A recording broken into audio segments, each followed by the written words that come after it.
우리가 살아가면서 중요한 질문들이 있습니다. 내 인생을 어떻게 살아갈까?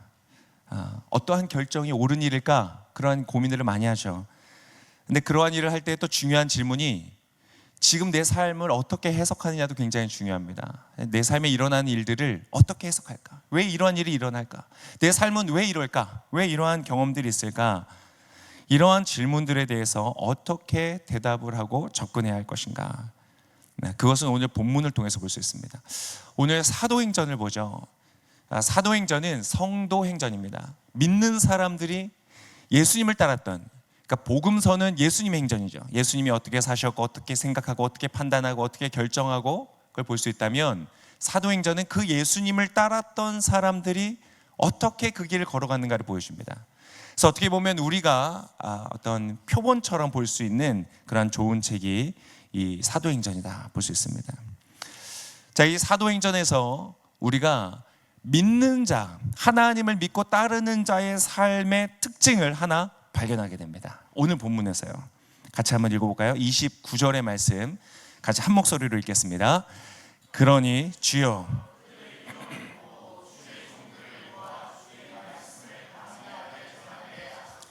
믿는 사람들의 삶의 특징은 무엇이냐? 위협이라는 것입니다. 믿는 자의 삶은 어떠한 특징을 갖는가? 외부로부터 위협과 반대와 저항을 받게 되는 것이다. 좀 예상과 다르지 않습니까? 온 우주 만물을 창조하신 하나님을 내가 믿습니다. 그리고 그 아들 예수께서 나를 사랑하셔서 죽으시고 부활하시고 나와 지금도 동행하신 것을 믿죠. 그래서 우리 우주의 주인이신 하나님을 믿고 따라가면 요단강이 갈라지고 여리고가 무너지고 내 삶의 축복의 땅이 열리고 승승장구하는, 마치 시온의 대로가 열렸다고 말하는 그 하이웨이가 내 인생 가운데 쫙 펼쳐질 것을 우리는 기대하게 되는데, 그러나 그렇지 않다는 것입니다. 내가 진리를 따라 살고 옳은 길을 걷고자 하면 많은 사람들이 나에게 동의해주고 지지해주고 응원해줄 거라고 생각하는데, 의외로 그렇지 않다는 것입니다. 많은 반대와 저항을 받게 된다는 것입니다. 그래서 때때로 이 반대와 저항은 내가 믿음의 길을 가고 있는가를 분별하는 좋은 기준이 됩니다. 너무 평안하고 모든 사람들이 날 사랑하고 박수를 쳐주는 삶이라면, 마치 연예인처럼 정치인들처럼 나의 팔로워들에게 박수를 받는 그 삶을 쭉 살아가고 있다면 심각하게 고민을 해봐야 되는 상황이 되는 것입니다. 심지어는 가장 나를 지지해 줘야 될 것 같은 사람, 가장 가까이에서 나를 지지해 줘야 될 것 같은 사람들이 나를 반대합니다. 오늘 본문에도 누가 반대를 했죠? 대제사장, 율법학자, 지도자들이라는 사람들이 이 사도들의 길을 막고 있는 것을 봅니다. 때때로는 가장 친한 친구들이 내 길을 막아섭니다. 내 사랑하는 가족들이 나의 삶에 반대를 합니다. 여러분, 주님을 따르려 할수록 반대가 있을 것을 기대하십시오. 한 5% 지금 아멘 하셨는데, 여러분, 주님의 부르심에 순종하려면 할수록 여러분의 삶에 저항이 있을 것을 기대하시길 바랍니다. 그래서 우리에게 필요한 것이 무엇인지 아십니까? 동역자들이 필요합니다. 오늘 23절에 이렇게 기록되고 있습니다. 23절 같이 한번 읽어보겠습니다. 베드로와 요한도 풀려나자마자 자기 동료들에게 돌아가 대제사장들과 장로들이 한 말을 모두 전해주었습니다. 베드로와 요한이라는 두 절친보다 더 가까운 동역자가 생겼고, 그들은 자기 동료라고 불려지는 그러한 이너서클과 같은 함께 뜻을 함께하고 하나님의 부르심을 함께 걸어가는 사람들에게 돌아갔다. 여러분, 우리에게는 함께 격려하고 위로하며 중보해 줄 사람들이 필요한 것입니다. 특별히 하나님의 뜻과 부르심을 따라서 내가 걸어가고자 할 때 그러한 사람들이 필요합니다. 이들이 위협 속에서도 포기하지 않고 그 길을 걸어갈 수 있었던 중요한 요인 중에 하나가 무엇이었냐? 바로 동역자들입니다. 여러분들에게 동역자가 필요합니다. 옆 사람에게 말씀해 주십시오. 당신은 동역자가 필요합니다. 나는 혼자 다 할 수 있습니다. 이거 완전한 착각입니다. 여러분, 다윗 역시 많은 학자들이 이렇게 분석합니다. 다윗이 그 사울의 그 배신, 리더이면서 국가를 위해 충성하고 사울에게 충성했던 다윗을 죽이려고 했던 그 사울을 때문에 여러분 분노로 그 마음이 망가지지 않고 복수심과 우울함과 무기력함으로 다윗의 마음이 망가지지 않을 수 있었던, 그러면서도 하나님의 뜻을 따라 걸어가고 사울을 용서하는 자리까지 나갈 수 있었던 중요한 요인 중에 하나를 뭘 꼽는지 아십니까? 바로 요나단입니다. 그를 끝까지 사랑하고 지지해 주었던 동역자가 있었기 때문에 다윗은 그 안에 있는 어둠에 함몰되지 않고 오히려 사울을 용서하는 부르심의 길을 걸어갈 수 있었다는 것이죠. 여러분에게는 동역자가 필요합니다. 그것이 바로 교회입니다. 오클랜드 온누리교회가 여러분 믿음의 부르심의 길을 걸어가는 여러분에게 신실하며 든든한 동역자가 되기를 축복합니다. 여러분이 만나는 순 식구들이 그렇게 되기를 기도합니다. 여러분, 오클랜드 온누리교회에 기적이 일어났습니다. 순을 전면 개편을 다 했습니다. 그런데 그 이후에 조정 요청이 단 한 건도 없었다는 겁니다. 기적입니다. 제가 이제까지 사역하면서 이런 경험을 한 적이 없습니다. 본 적이 없습니다. 아무리 섬세하게 계산을 하고 계획을 하고 다 관계를 고려해서 재배치를 해도요, 반드시 있습니다. 없을 수가 없어요. 그러네 지금은 한 건도 없습니다. 할렐루야. 옆 사람에게 말씀해 주십시오. 하나님 역사하셨습니다. 이런 거는 우리 하나님께 감사의 박수 한번 드려야 됩니다. 할렐루야. 네. 기적이 일어났습니다. 이제 순 식구들을 만나보셨을 텐데 만나보시니까 어떠세요? 모두 너무너무 마음에 드시죠? 네, 아닐 겁니다. 아닐 겁니다. 그 안에 분명히 마음에 들지 않는 사람이 있을 겁니다. 목사님 저희 순회는 없어요. 아직 순 모임을 충분히 안 하셨어요. 어떤 사람은요, 말하는 방식이 마음에 들지 않아요. 어떤 사람은 옷차림이나 표정, 외적인 부분들이 별로 내 스타일이 아니에요. 어떤 사람은 너무 길게 얘기해요. 어떤 사람은 너무 얘기를 안 해요. 어떤 사람은 너무 가벼워 보이고, 어떤 사람은 너무 심각해 보이고, 어떠한 부분에 내 마음에 들지 않는 사람이 있을 수 있습니다. 그러나 제가 분명히 여러분 선포할 수 있습니다. 그럼에도 불구하고 우리 모두는 진정한 동역자가 될 수 있습니다. 우리가 마음을 열고 서로를 용납하기만 한다면 우리는 가장 가까운, 서로를 지지해주는, 때때로는 나의 가족보다 가까운 믿음의 동역자가 될 수 있음을 믿습니다. 어떻게 목사님 확신하세요? 확신한다니까요. 어떻게 해요? 베드로와 요한이 그렇게 됐다니까요. 베드로와 요한이 그렇게 됐으면 안 될 이유가 없는 것입니다. 여러분, 그리고 그 사람들이 동료들에게 돌아갔다라고 말했는데 그 동료들이 어떤 인간들이었는지를 우리가 살펴보면 이해하게 됩니다. 주님 안에는 불가능이 없습니다. 한번 따라 하시겠습니까? 주님 안에는 불가능이 없습니다. 그래서 그 믿음으로 옆 사람에게 한 번 더 선포해 주십시오. 그분은 당신의 좋은 동역자가 될 겁니다. 그 사람 아닌 것 같은데 아닙니다. 동역자가 됩니다. 여러분, 오늘 사도들의 모습을 한번 보십시오. 25절에서 28절까지의 말씀을 볼 텐데요. 자, 이제 중요한 질문을 해야 됩니다.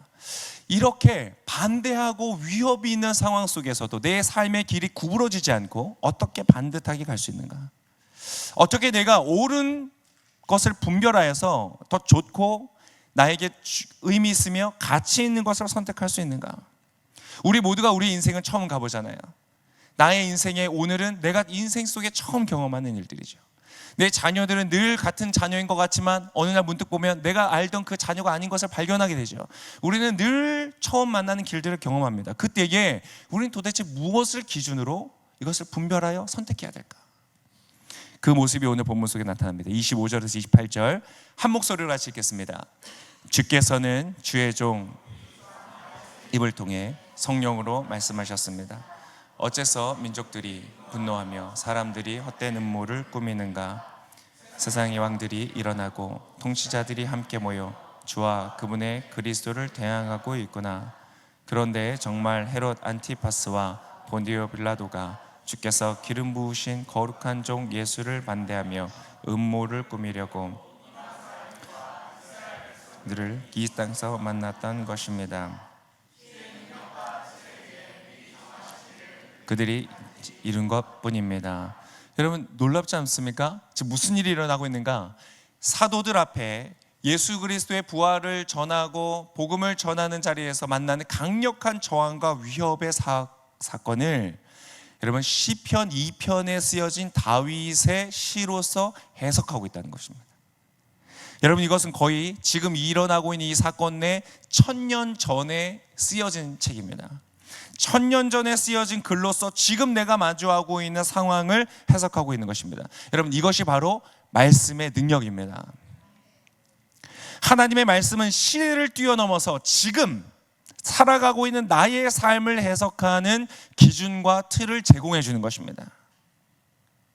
많은 지혜자들의 글이 우리의 삶에 유익을 주고 교훈을 주지만 하나님의 말씀은 그 이상입니다. 그래서 수많은 사람들이 큐티를 통해서, 묵상을 통해서, 그 말씀을 통해서 나의 삶의 인도하심을 받는 경험들을 하고 있습니다.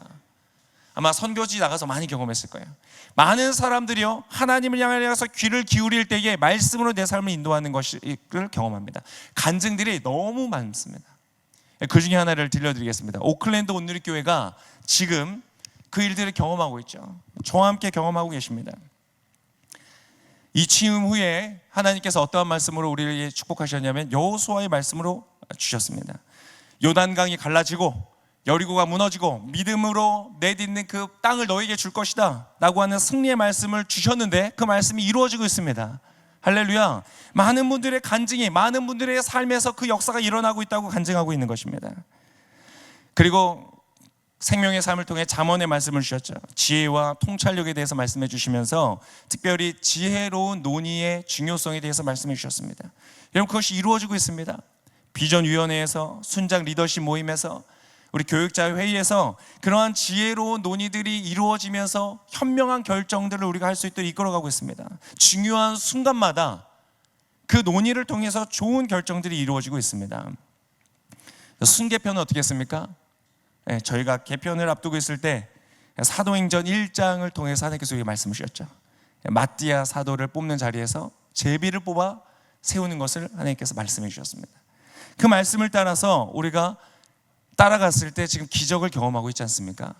여러분, 하나님의 말씀은 우리의 삶을 인도하시는 능력이 있으십니다. 여러분, 말씀 앞으로 나오시기를 축복합니다. 언제까지 여러분의 생각과 경험이라는 우물 안에 갇혀 계시겠습니까? 여러분, 아무리 지금까지 그것이 통하였고 내 삶을 성취적으로 이끌었다고 할지라도, 여러분 때때로 그런 분들 만나보지 않으셨어요? 자신의 삶의 경험을 통해서 뭔가 대단한 걸 성취했기 때문에 더 이상 다른 사람과 소통이 되지 않는 사람 만나보지 않으셨어요? 많은 기업들이 그렇게 해서 망해갑니다. 이제까지 했던 방식대로 새롭게 모든 것이 변화됐음에도 불구하고 똑같이 하려고 하는 거예요. 내가 초등학생이었던 내 아들을 대했던 방식대로 고등학생이 됐는데 대하려고 하는 거예요. 잘못된 것이죠. 시대는 바뀌어가고 있습니다. 내 삶이 변해가고 있습니다. 무엇으로 여러분 인도를 받겠습니까? 여러분, 수천 년간 한자의 변함도 없으셨던 하나님의 말씀으로 인도받으시기를 축복합니다. 온누리교회는 너무 좋은 교회입니다. 큐티를 훈련시킵니다. 새가족 등록 오면요, 가장 먼저 교육시키는 게 큐티입니다. 하나님의 말씀을 통해 인도받는 것. 여러분, 이것은 우리에게 굉장히 큰 축복이고 우리에게 주어져 있는 이 DNA입니다. 그래서 말씀 앞에 서시기를 축복합니다. 순모임에 가실 때 빈손으로 가지 마십시오. 순모임으로 갈 때 반드시 말씀의 묵상을 가지고 가시기를 축복합니다. 거기서 내 생각에는요, 나는 이랬고요, 내 경험은 이랬고요, 그것으로 끝나면 여러분 그 모임은 하나의 유익이 없을 것입니다. 잠깐 뭐 기분 시원해지고, 내 말 잘 들어주면 기분 좋아지고, 내 말에 대해서 반대하면 기분 나빠지고, 이 정도 수준밖에 안 됩니다. 그러나 묵상의 말씀을 나누면요, 거기는 영적인 변화가 일어나는 영적 전쟁 전초 기지가 됩니다. 내 삶의 어떠한 것들을 만나도 극복해낼 수 있는 힘이 바로 거기에서 생기게 됩니다. 그것을 경험하시기를 축복합니다. 처음이라서 저는 목사님 잘 안 됩니다, 이런 분들도 괜찮습니다. 좋은 순장님, 순원분들이 함께 동행하실 겁니다. 동력하실 겁니다. 그러니까 걱정하지 마시고 말씀을 묵상하십시오. 말씀을 읽다 보면 놀라운 경험을 하는데요, 처음에 내가 말씀을 읽습니다. 어느 순간에요, 말씀이 내 삶을 읽어내리는 것을 경험하게 됩니다. 내가 말씀을 보고 깨닫는 수준을 넘어서 말씀이 나에게 말을 걸어오기 시작합니다. 그 놀라운 역사를 경험하는 저와 여러분 되시기를 축복합니다. 자, 그렇다면 그럼 이 말씀을 어떻게 읽어야 될까요? 이 질문에 제가 한번 대답을 한 가지 드리겠습니다. 어떤 분이 이렇게 하신다고 하죠. 성경책을 딱 펼치고 주님 딱 펼쳐서 나오는 게 저의 말씀인 줄 믿습니다. 쫙 펼치는. 어떤 분이 실제로 그렇게 했다가 쫙 펼쳤더니 가룟 유다가 목을 메어 자살했더라. 이건 아닌 것 같아요. 다시 쫙 펼쳤더니 행함이 없는 믿음은 죽은 믿음이니라. 너도 가서 그와 같이 행하라. 그래서 이것도 아닙니다 주님. 설마 다시 마지막으로 펼쳐야지 탁 했더니 어느 때까지 머뭇머뭇하겠느냐 그랬더니. 여러분, 성경은 오늘의 운세가 아닙니다. 성경은 내 마음이 내키는 대로 읽는 것이 아닙니다. 물론 여러분 아셔야 될 것은 성경을 읽는 가운데 어떠한 단어, 어떠한 문장이 나에게 확 다가오면서 하나님이 조명해 주신다고 우리가 말하죠. 빛을 비추시는 것처럼 성경이 막 문자가 탁 떠오르는 것처럼 느껴지는 경우도 있고 여러 형태가 있습니다. 그런 게 있지만 여러분, 그것이 전부가 아닙니다. 말씀을 보는 아주 중요한 요소가 있는데 베드로후서 1장이 우리에게 이러한 말씀을 가르쳐 주십니다. 베드로후서 1장 20절과 21절을 같이 한 목소리로 읽어보겠습니다. 여러분은 무엇보다도 이것을 알아야 합니다. 곧 성경의 모든 예언을 자기 마음대로 해석해서는 안 된다는 것입니다. 예언은 언제나 사람의 뜻을 따라 나온 것이 아니라 성령의 감동하심을 받은 사람들이 하나님께 받은 말씀을 전한 것이기 때문입니다. 여러분, 예언은 자기 마음대로 해석하는 게 아니다. 물론 처음에 시작할 때는 내 것이 많이 섞입니다. 괜찮습니다. 그것을 옳다고 하면서 막 가면 이제 이단이 되고 문제가 되지만 내 삶 안에 하나님 안에서의 오류는 얼마든지 인정하고 괜찮습니다. 걱정 안 하셔도 됩니다. 그러나 그래서 어떤 분은 이렇게 청년은 이렇게 묵상했더라고요. 주께서 우리를 구속하셨다. 그 묵상 나눔을 하는데 그렇게 하는 거예요. 나를 이렇게 어디 도망 못 가게 꼭꼭 구속하셔서 묶어주셔서 나를 옆에 두셔서 감사합니다. 구속은 정반대의 말이잖아요. 우리를 자유케 하셨다는 건데 한자를 이제 잘못 이해해서 오류가 괜찮습니다. 그런 오류를 통해서 우리가 또 배워가는 것입니다. 그러나 자, 핵심은 무엇이냐? 내가 생각하고 싶은 대로 말씀을 해석하는 것이 아니라 뭐에 따라서요? 성령의 인도하심으로 하는 것이다. 성경이 쓰여진 것도 성령의 감동을 받은 사람들이 쓰여졌다고 지금 성경에 기록했지 않습니까? 자, 오늘 사도들도 고백합니다. 오늘 본문의 25절에 보면 이렇게 기록되어 있습니다. 주께서는 주의 종 우리 조상 다윗의 입을 통해 성령으로 말씀하셨다. 다윗이 성경을 쓸 때 어떻게 했는가? 성령으로 말씀하셨다고 말하는 것이죠. 그리고 이 말씀을 풀이하고 있는 베드로도 이미 우리가 그 지난주에 읽었던 8절에 보면 성령이 충만하여서 말했다고 기록하고 있습니다. 그러니까 성경은 성령으로 쓰여졌고 성령으로 풀이가 되는 것입니다. 성령께서 이 말씀을 나에게 풀어주실 때 이 말씀이 살아서 역사하기 시작하는 것입니다. 21세기를 살아가는 내 삶의 깨달음과 통찰을 주시는 것이죠. 그렇다면 여기서 또 이제 중요한 질문을 한 가지 가르쳐 드리겠습니다. 그러면 성령의 도우심은 어떻게 받겠습니까? 성령의 도우심도 어떻게 받는가? 오늘 본문이 우리에게 가르쳐 주십니다. 말씀이 우리를 인도해 가시는 겁니다. 자, 31절의 말씀을 같이 마지막으로 읽겠습니다. 시작. 그들이